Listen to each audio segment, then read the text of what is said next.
Stop!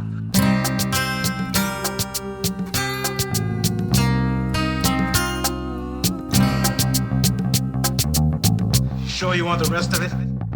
Dirty Harry Minute. Dirty Harry Minute. Dirty Harry Minute Podcast. Dirty Harry Minute Podcast. Every penny's worth. Welcome back to Dirty Harry Minute, the only podcast in the world to review every minute of that 1971 Warner Brothers classic, Dirty Harry. I'm one of your hosts, John, and I'm delighted to announce that we have the original crew back to review another minute. We have Timothy. Hello, Tim. Hi. Where have you been? Doing stuff. I told you, Daddy Daycare Minute. You're seeing somebody else. Yeah. And we have original second co-host, Trent. Hello, Trent. Hello there. What have you been up to today? What have I been up to? I have been starting my podcast, Caligula Minute. Yes, I think it's only going to go for about 10 minutes and they'll be too horrified. Or Silo Minute. Yeah, I think I got 20 minutes into that and threw up. Anyway, let's continue on. Everyone was thinking there was a beef between you and Tim because you two haven't been in the same room since minute 61 or something in the stadium. No, spiritually we've been in the same room. Yes, that's cute. right. For 20-something years. So, yes, we're all He's good. always in my heart. Yes, as is Tim. Well, many thanks for coming together, guys. So few minutes left in this great movie that we've loved and we've loved talking about. Are we at the last one yet? No. But we are delighted to be guested by two wonderful guests. You may know them as MASH Minute. We have all the way from America. Hang on, wait, sorry. MASH Minute? I thought Spies Minute. What? That's the bonus episode. Yeah, exactly. No one would review that turd. We have Megan and Tierney. Hello, thanks for joining us. Hi. Hi, guys. Hi from Boston. Hi from MASH. And hi from New Hampshire. Yup. Middle of nowhere in New Hampshire. Woohoo. How are you guys enjoying your podcast, MASH Minute? We're in the home stretch. We're not as close to the end as you guys are, but it's starting to feel surreal. Wow. It's almost time for football. Woohoo. The silence on our end. Yay. Go team! Well, many thanks for joining us, Megan and Tierney. Today we are reviewing minute 96. The minute begins with Harry. Excuse me. Could you just introduce me, please? That was all by design. Yeah. We have a stand-up comedian. We have professional talker, speaker. We have a wonderful host in a beautiful, not theaterette music shelf. We have Karen Sims. Hi. Thanks for hosting us again, Karen. That's okay. Can I just let you know my daughter's birthday is in July? Now, that's only significant because the last time you were here was my husband's birthday, and in a couple of hours it's going to be my son's birthday. So clearly you're just coming over whenever there's cake. Well, I'm looking at some cookies or biscuits, they're as we say just in for America, you guys. Megan, in front of us. Well, yo-yos. I don't know if that translates across the Atlantic. Well, thank you, Karen. And, of course, you must have enjoyed me deliberately forgetting you on purpose. I did. That's how memorable I am. Well, thank you, one and all. Today we're reviewing minute 96. The minute begins with Harry feigning to lower his gun and ends on an insert shot of that infamous 44 Magnum. What did you think about this minute, Tierney? So here's an interesting story. I'd never seen this movie before. So you sent me this minute. I ran out of my room with my phone in my hand and screamed, "Oh my God, I've got the line, the Dirty Harry line." And then I watched the movie for the first time yesterday. I was like, oh, he says it more than once.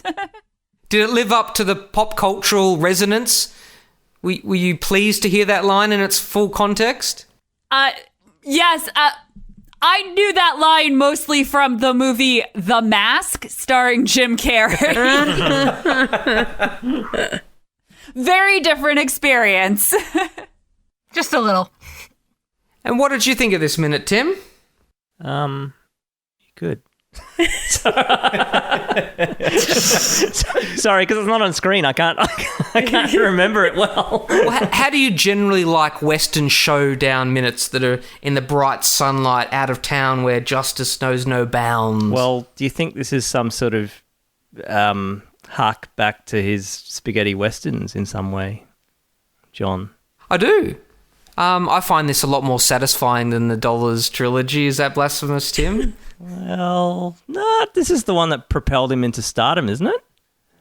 Yeah. Well, I thought you might prefer the wrath scene in Seven. Isn't that your go-to scene? The indignant, righteous killing of that weed Kevin Spacey. Well, you're the one who watched it recently. And We hate Kevin Spacey now, don't we? Yeah. I hate listening to the music in yoga of American Beauty because I used to listen to it and think, Kevin Spacey, icon. And now I have to go, oh, that's right, we hate him now. It ruins my yoga completely. What did you think about this minute, Megan? I thought it was pretty interesting. I had seen the movie like years ago on cable television, probably flipping through, and so it was sort of like, oh, I have to go back and see this movie again because it's like, whoa. Are there any comparable villains in your movie of choice, MASH?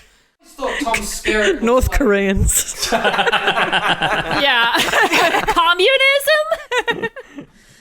No, I felt very at home in this movie, though, doing a 1970 film Yes. and like January 1970 and having to deal with the way women are treated and different races are treated.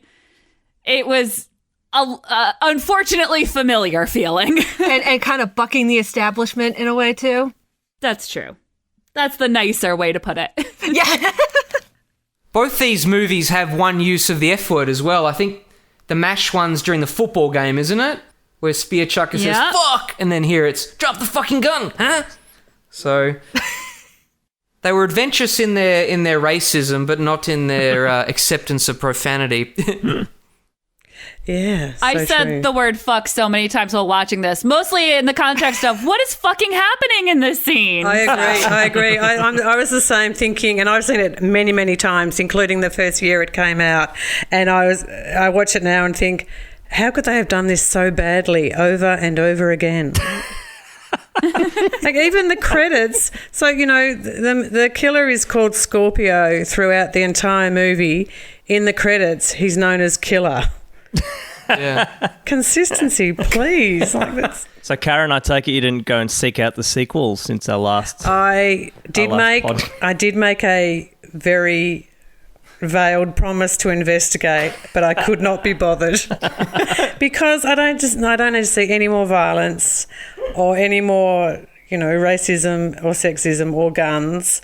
I did think Magnum was an ice cream for a very long time. I could look at Clint Eastwood all day, every day, but the rest of it just slows me down. Well, it got progressive. He had an Asian partner in the fifth one, I think, didn't he? Yeah.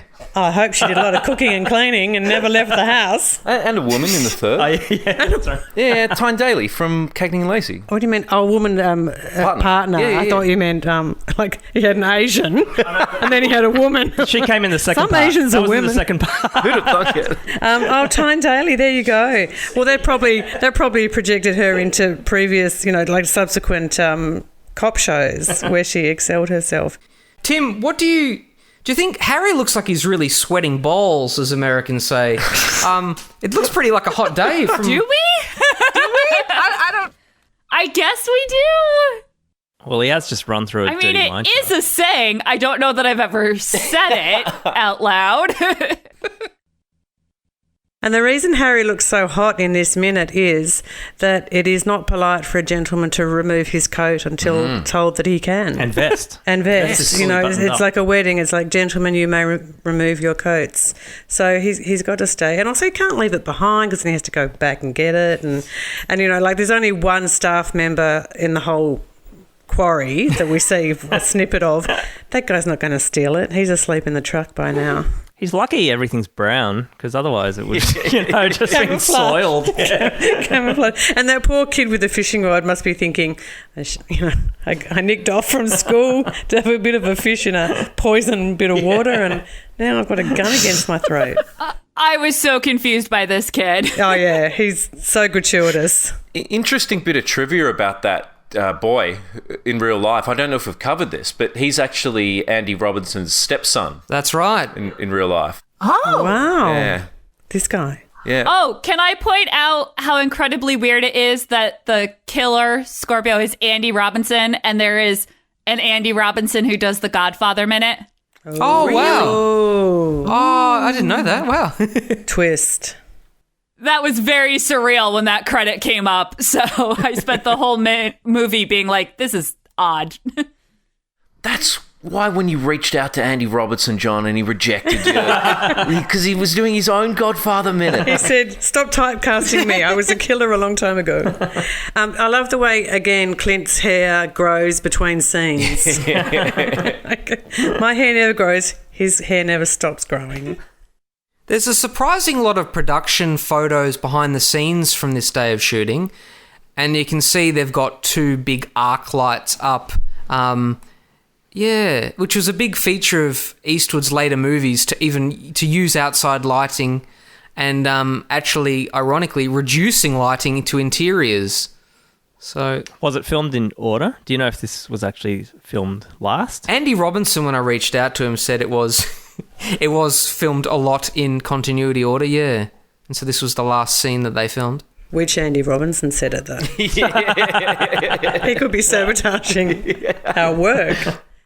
What you mentioned, though, is the one thing, because I don't know that I liked this movie, but I thought this movie was gorgeous. And whatever they were doing with lighting and the camera work, and sometimes it's too dark to see, but then you realize, oh, that's on purpose, that's serving the story. It's just perfect. I mean, not to be a millennial, but it is chef's kiss beautiful as a motion picture. It's just that the story is utter crap and makes no sense in a lot of places. So true. I agree. Visually, even on VHS and truncated, I can't speak English today, television prints, it was stunning. And to me, nearly 30 years ago, that's what struck out a passion for me in this film. Not the story, not really much else, but just the visual and just the mood. Did I ask the right questions a year ago, Trent, when I asked you to come on this podcast? I should have screened you out. Get it? I thought you were with the force on this, man. You screened me out of my love for this film with this podcast. Seeing it too many times. Yeah. Thank God it's That's the what end. they do, man. 1 minute at a time. Oh. No, and I will say there were a lot of moments in this movie that I did think were well done, and there are some really funny lines that made me laugh out loud, but when I sat back at the end of the movie, and especially like in the scene, I'm just like, what am I watching?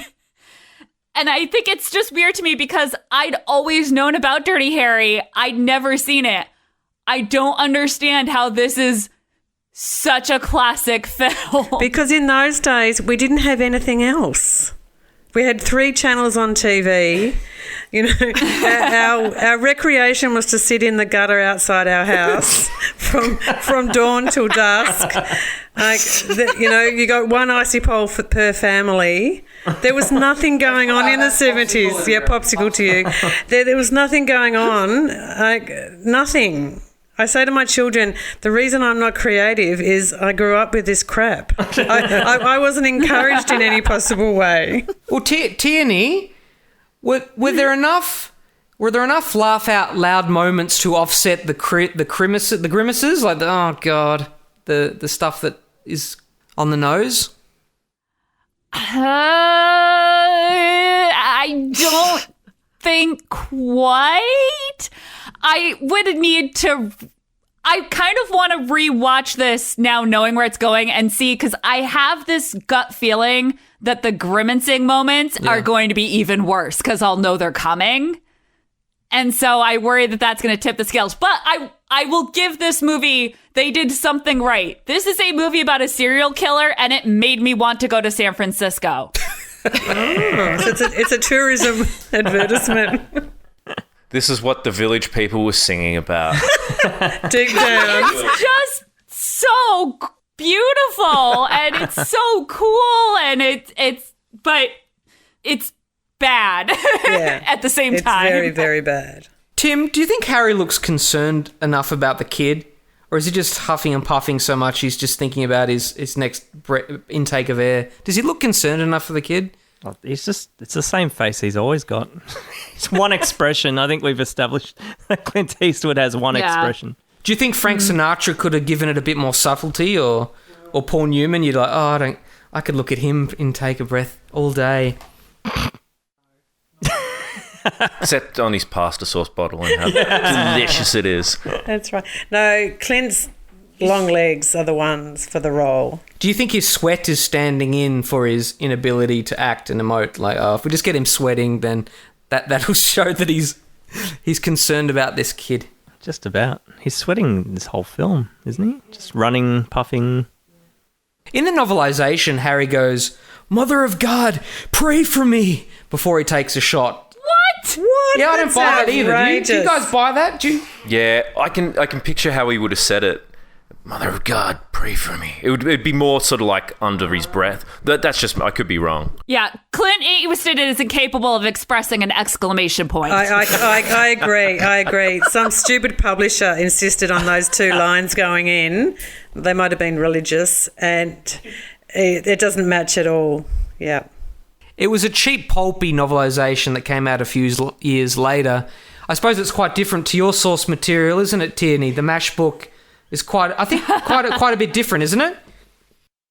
Yeah, the MASH book is a thinly fictionalized memoir where the fictional part is he changed the names and made all their hijinks up to 11. And it's a series of books too, isn't it? That revisits the characters when they go back home. Those are not real MASH novels. There are a ton of them. There is a whole series of MASH goes to. They can be fun, but they are not good. Does that make sense? Fan fiction. Is that like an old version of fan fiction? Could be. I think I'd rather read the Spies novelisation maybe than the MASH one. Anyway, guys, Megan, Tierney, speaking about this famous line, it's quite a bit different in the novelisation, the 44 Magnum bit.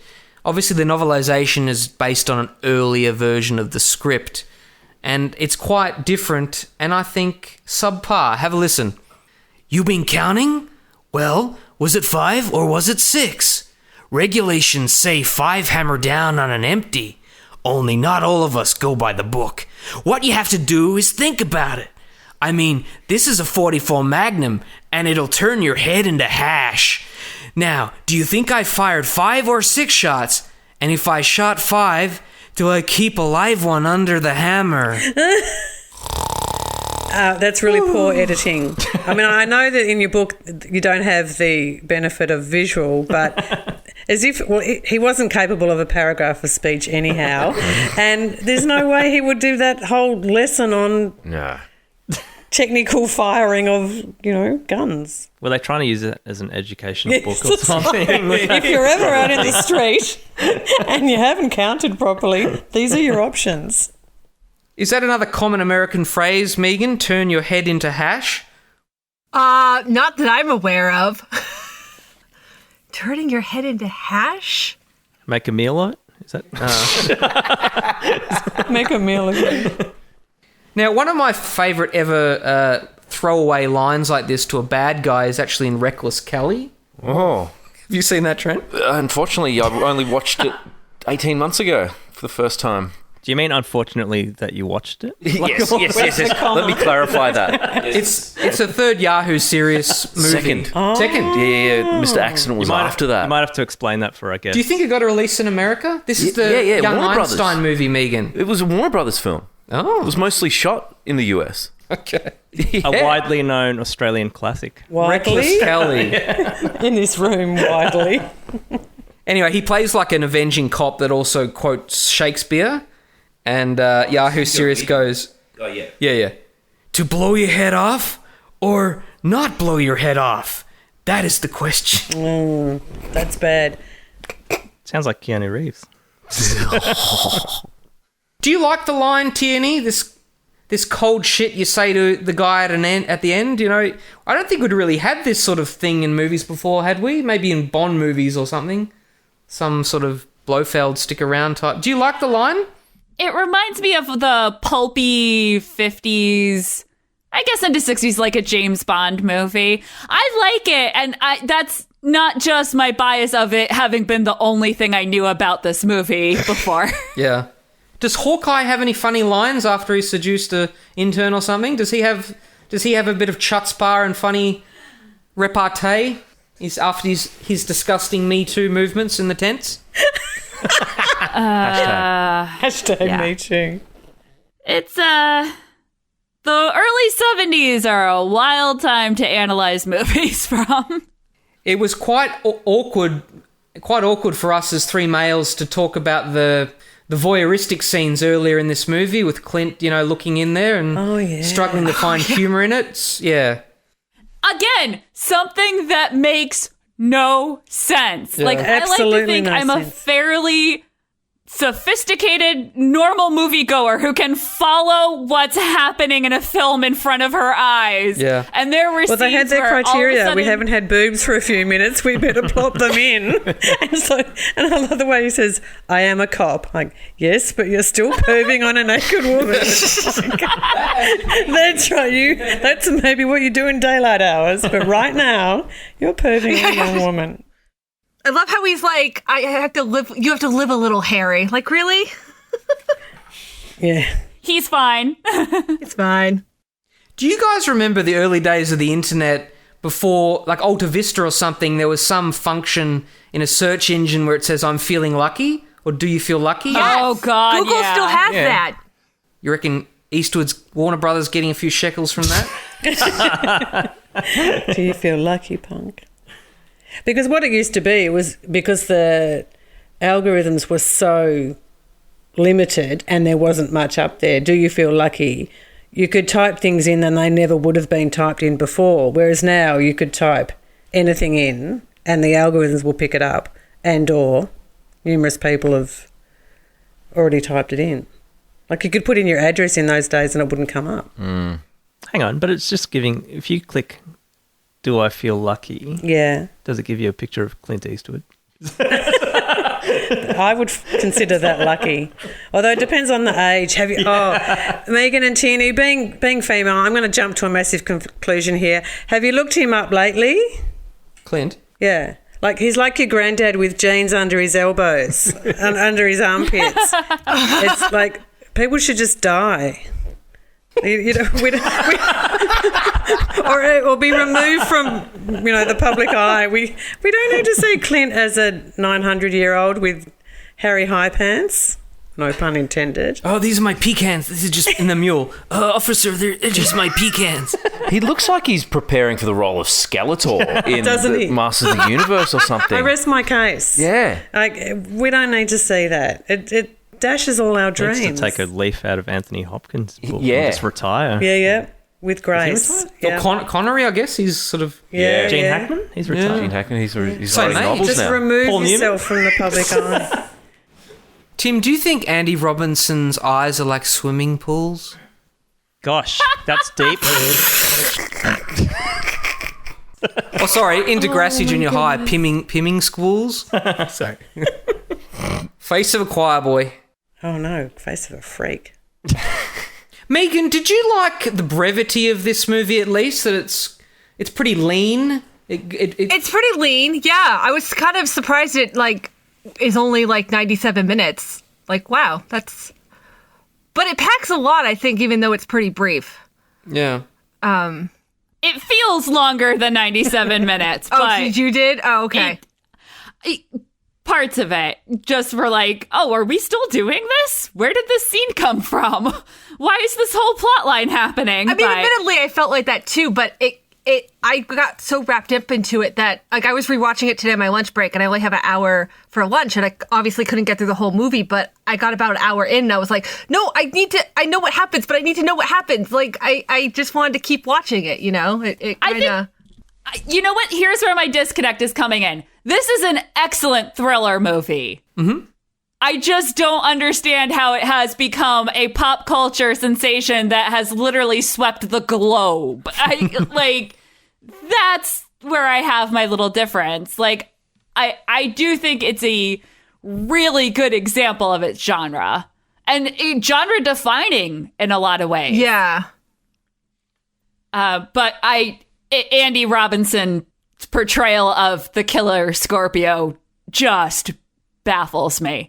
Sometimes he has motive, sometimes he doesn't. Yeah. But Sometimes that's why he's the perfect crazy, killer, though, because he has no idea what he's doing. I mean, he knows what he's doing, but he doesn't know what he's doing. Like, I kind of liked him, actually, in a weird, creepy way. Like, not, well, I shouldn't say like him, but I thought it was really well done. Like, it's really well acted. It's... Well, yeah, I mean, you could see this movie as a glorified teenage boy movie, right? Oh, absolutely. Yeah. Tim, Harry lives for this chase, doesn't he? Maybe that's why he's not overreacting and keeping his calm, just breathing slowly while he gets an opportunity to shoot Scorpio. He lives for this chase, doesn't he? He's like Morgan Freeman in Seven. When he's not doing this, he's at home literally watching a metronome. Remember that scene? That's why he had to make 5 films. Because he just couldn't stop. He just couldn't stop. Well, especially as he's off the case doing this. He's just a citizen killing a serial killer. Because remember the previous scene in The Office, he says, like, I'm not doing it, that's it, I'm off. And the wooden police officer, or whatever he is, says, yeah, okay, you know, no longer your thing. So he's actually just a citizen in a brown suit in a quarry. Shooting another man in a nearly brown shooting cardigan. a boy, just missing the boy to shoot Andy Robinson, his nemesis. So, yeah, I think he needs the closure, and that's why he kept on making movies. He's chasing the dream. Just to go back quickly before you're saying about, you know, it sort of inspired you to want to go to San Francisco with the visuals. Check out the television series, The Streets of San Francisco, which came out not long after this with Carl Malden and a very young Michael Douglas. Visually very, very similar. It ran for about 4 or 5 years. But yeah, cop show, fantastic. And the colour is amazing. Oh, stunning. It's incredible. Andy Robinson has a role as like a lame hippie rather than a malicious one, I think. I haven't seen the episode yet, but Andy Oh Robinson. my God, have you come up with some crazy headcanon connecting the two? I mean, Liberace was probably on the spectrum as well. Andy Robinson played him and played JFK, but because you're from the northeastern seaboard, I'm not touching that. Oh, yeah, I just... What do you think do you think Scorpio, Megan, do you think Scorpio thinks, I can take Harry, I can kill this creep? Does he really believe? Maybe a little bit. I mean, he's crazy enough. Yeah. Yeah, I think Scorpio thinks he's going to win. I just wanted to say, you know how we don't have any backstory of Scorpio? His hatred was so weird. Like, Catholic priests, I don't think anyone would argue against that. The use of nigger, incredibly inappropriate. And then we have that weird scene from a rooftop where he almost shoots a homosexual couple. Yeah.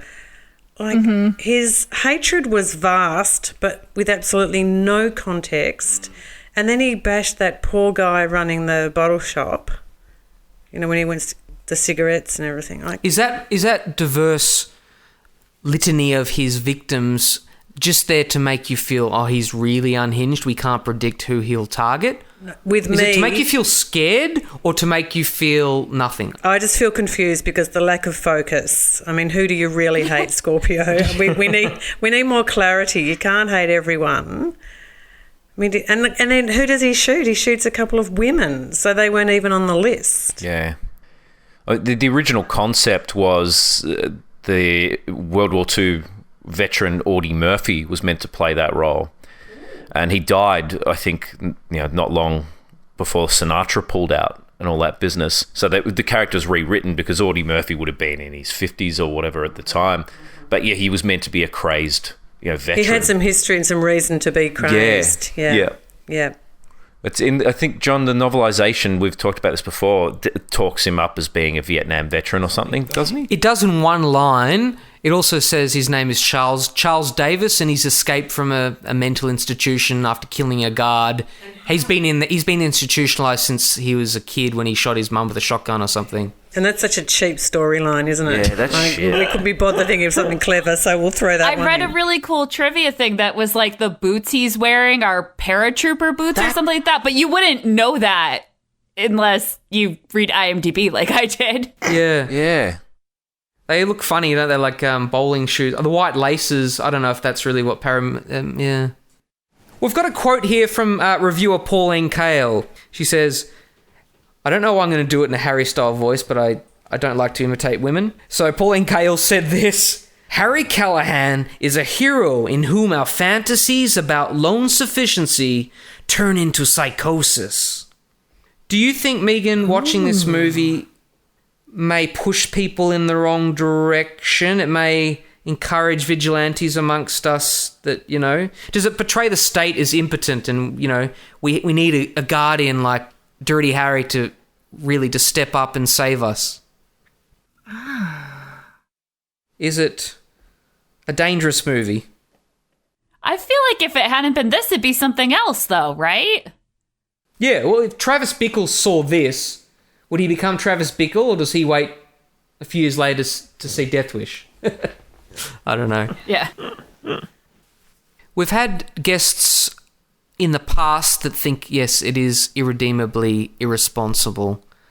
And certainly the successes to this movie, action movie cliches and everything, the idea of the lone cop with an attitude problem is a very dangerous precedent.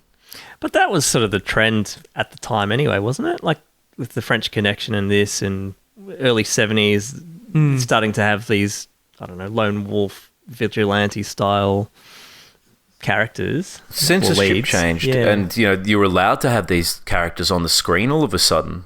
The public was asking for it. I know, and also that's all there was, as I mentioned before. If lonely little weird boys can look at this movie and think that they're Dirty Harry, they are very deluded. They're dirty, but they're not Harry. Deluded. Deluded may be dirty, I don't know. I don't know. I can hit a tennis ball, but I don't think I'm Serena Williams.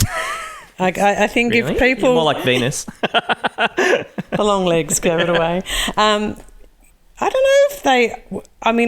know if they would idolise these movies and then think, I'm going to go and do that, or they just would like walking around thinking, yeah, I could do that. But I won't, because I'm not Clint Eastwood. Yeah, well, I don't watch Prince video clips and think, I'd look good riding a bike in purple. Exactly. But I can only dream. It's best to dream. Well, guys, that's pretty much all. Do you guys, Megan, Tierney, do you have anything else to say about this minute? No, I actually am impressed with your timing. I was just about to say, I feel bad saying I have to go as your Callaghan representative this minute. Yeah. How often do people misspell your name or even mispronounce it? Hello, Mrs. Callaghan? Yeah, so I spell mine with the G in it. Oh, yeah. And do you know how many people are like, so how do you say that? I'm like, you say it like Callaghan. And actually, so I live in East Boston, and that means every day I get to go through the Callaghan Tunnel, and it's spelled the way Dirty Harry spells his. And it's got the added bonus of having East for Eastwood. Ooh. And another famous character on the silver screen with the surname Callaghan from Police Academy. Oh, yeah, Callaghan. Oh, great. I think hers is with a G. Well, that quickly just reminds me of Heartbreak Ridge. Has anyone seen that? Eastwood plays like a hard-ass Marine Sergeant Major who has to train these misfits. Oh. And it's probably the most masculine role Harry's done. Eastwood's done. He's just swearing a lot, and it's quite funny. It has some through lines with this movie about, his superiors being out of touch, and, his lieutenant gets a paper cut and everything, and it sort of reminds me and says, what college did you go to? Anyway, so it's sort of like maybe Would you like to see, Tierney, a spin-off of Dirty Harry where he has to go back to the police academy and train a new load of Chicos? I would love to see Harry Callahan in a training capacity. Look, you don't need a search warrant. You just go over the hurricane fence. Just look through the window. Can you imagine the minute there were hijinks, the look on his face? Just shoot the bastard. Well, unfortunately, in Police Academy 1, which is a bit more R-rated than the other movies, you do have, unfortunately, our hero, Gutenberg, peering in at women in a shower, unfortunately. So 14 years after this movie, Warner Brothers were still bad, Karen. Oh, they were bad forever. Warner Brothers, isn't it Warner Sisters? Yeah, that's right. And they did warn us. But I just had a flashback to, again, my childhood and adolescence. All the Porky's movies, Yes. all the Burt Reynolds movies. Like, no wonder we're all angry and bitter. My age group. Well, Karen Mash has the horrible one of... the shower thing where they pull it down, Yes. Yeah. Mind you, not all of those nurses were resisting. Really? I don't know. I'm going to put a huge asterisk next to that. Megan and Tierney, so many thanks for joining us. Thanks for having us. Yeah, this was a really good excuse to finally see this movie, so thank you so much. You're welcome. I mean, far away it is the best in the series. You may think that's not saying a lot, but compared to the other ones, it's still one of my favourite movies, and I do find more and more reasons as we go through each minute to apologise for that and do some soul searching of why I find it so captivating. Don't lie, John. I talk about MASH. It's okay. We're all in the same boat. Are you going to let anyone in your life now say to you, bye-bye, Callaghan? Bye-bye, Callaghan? No. Yeah, that was very weird watching that scene with the... whatever. Yeah. It's all good. All right. Well, thanks for joining us, Tim. Thank you. Thanks for joining us, Karen. My pleasure. We'll try and talk you in another minute, Trent. Yeah, I'll hang around. Aww. Megan and Tierney, many thanks. Enjoy the rest of this movie. Thank you. Lovely to meet you. We'll catch you next time on Dirty Harry Minute. Some parents thought it was fun to put their kids on a bus. This guy called Andrew, he hit them and started to cuss. We were saved by Dirty Harry, Dirty Harry, Dirty Harry. Couldn't see a camera anywhere. Was this real? We were getting scared, so we sailed through Waldo Tunnel till we found the Francis Drake signing on to a seagull film.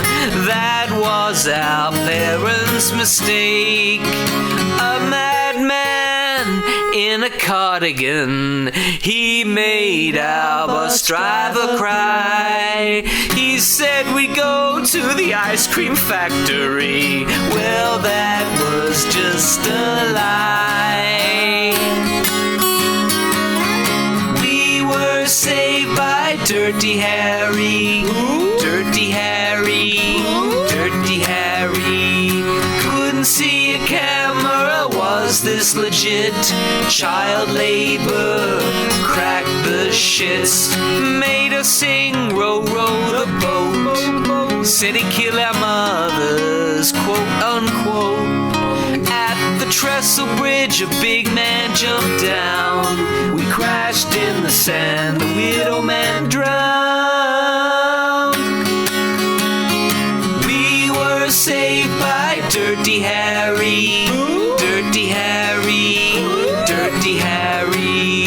My ears hurt, the monster shot his gun. Our field trip hadn't yet begun. We were saved by Dirty Harry, Dirty Harry, Dirty Harry. We were saved by Dirty